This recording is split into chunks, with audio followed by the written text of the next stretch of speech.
Kasi multi-sectoral na, sir. I mean, the farmers, they have their own issue. The home-based workers, they have their own issue. Mga estudyante, mga manggagawa, and all lead to because we are a capitalist. Pinipilit natin maging capitalist state. But we cannot. Ang mga bansa sa Europe, kung doon din nagtatransform na sila ito, social, na yung mga order nila, France, Spain, Greece, and yet here we are, well, thanks to our president, pinipilit natin yakapin ang capitalist form of order. Na pag wala kang pera, kung mga kailangan mamatay ka. Pwede ba yun? Mamatay ka ngayon, magkano din ang kailangan mong bayaran? Ipanganak ka ganun din. From birth to death. Where do we want to go? Sir, Tony, sana po kung makalusot po kayo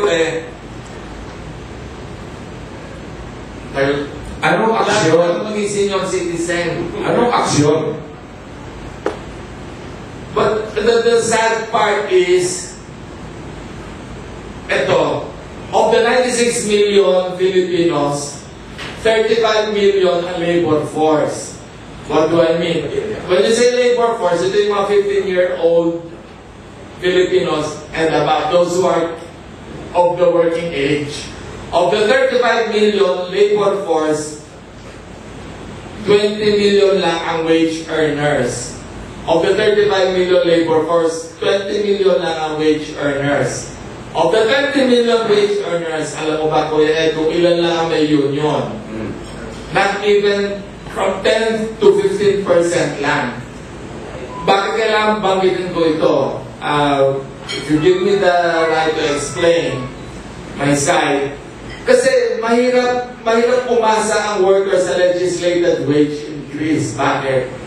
You need to get the consent of the majority of the ilan ng House 350. Puro mga negosyante lahat yun.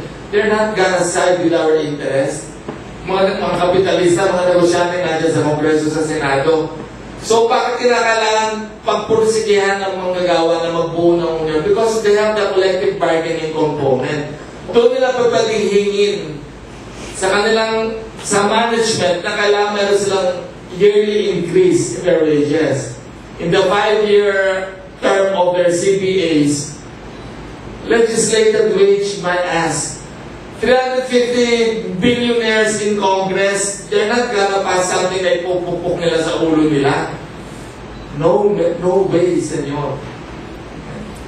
Okay. Sabi kasi natin lipunan, talagang sistema na tayo ay tayo. At mas ito niyakap ng mga mamayang Pilipino kaysa yung karangyaan ng kanyang kabuang lipunan at mamamayan. Tanungin natin ulit dito si Atty. Morales, sir. Ito magiging problema ninyo, swertihin man kayo na makalusot sa darating na eleksyon. Yung nagbabangga ang sumirining bayan ay hindi makunan na kahit na may tinatawag na malakas na pwersa, pero kung minority pa rin, wala akong nangyayari. How far can you go as a legislator, if ever? Maraming pong salamat ulit tayo.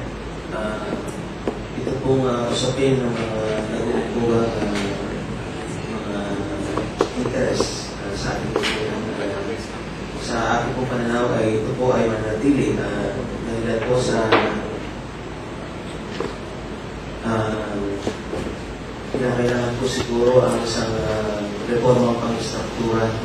Hindi lang po sa bahagi ng pamamahala sa mga paggawa ng batas, kundi dapat na po natin isama dito ang tugtog po sa ating tinatawag na moral fabric ng society. Ang sa amin pong pananaw, ito po ay tatali po sa usapin ng mga concern ng mga kalikulan, ng mga pag-aaral at ngayon po mga dito. Ito pong ating nararanasan ngayon ay nakabatay po sa mga kasalukuyang nangyayari sa atin. At ito po ay nakabase sa pananaw ng bawat isa sa atin, mga Pilipino. Kaya nga po ang water recovery ay gusto po natin tutukin ang ukol po sa pagbabago ng pananaw ng mga tao tungkol sa sosyedad, sa pakikipagkapwa-tao, sa tamang pagtungo at parehas na pakikipag-transaksyon sa kanyang kapwa-tao.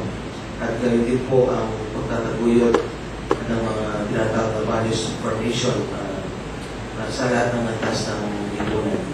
Nakakalungkot lang po na isa sa mga naging biktima po ng kahirapan ay yung mga kabataan.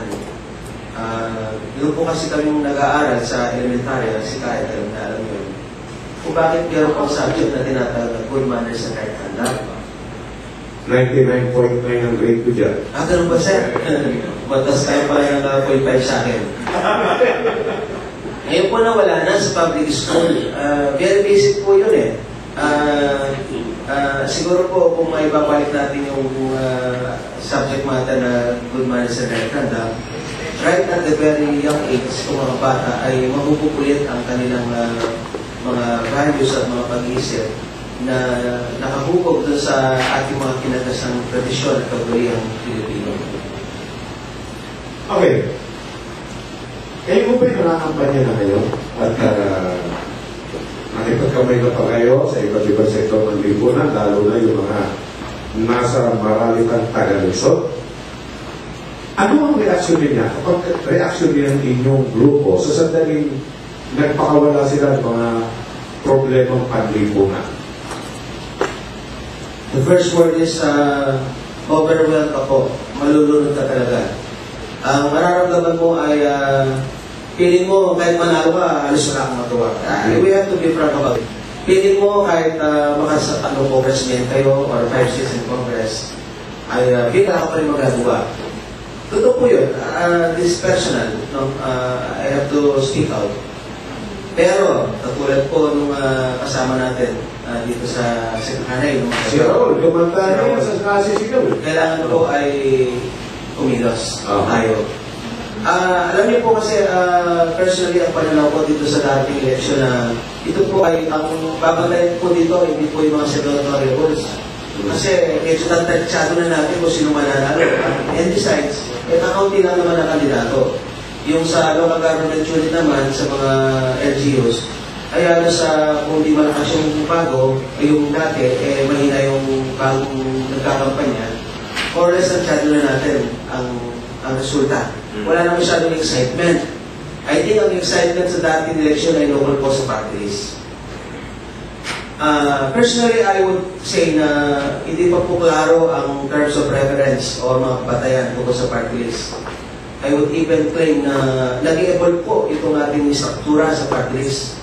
Kung kaya nararapat po na bigyan natin ng pagkakataon itong party list at nang maahuli natin at pasubok kung ano nga ba ang dapat at hindi dapat masali dito. Ako po ang susuri sa aming sektor, ay nasa sektor po kami ng advokasya. Pero meron din po nga kami nirepresent ang sektor, yung nga po ang kabuok sektor ng buong Pilipinas.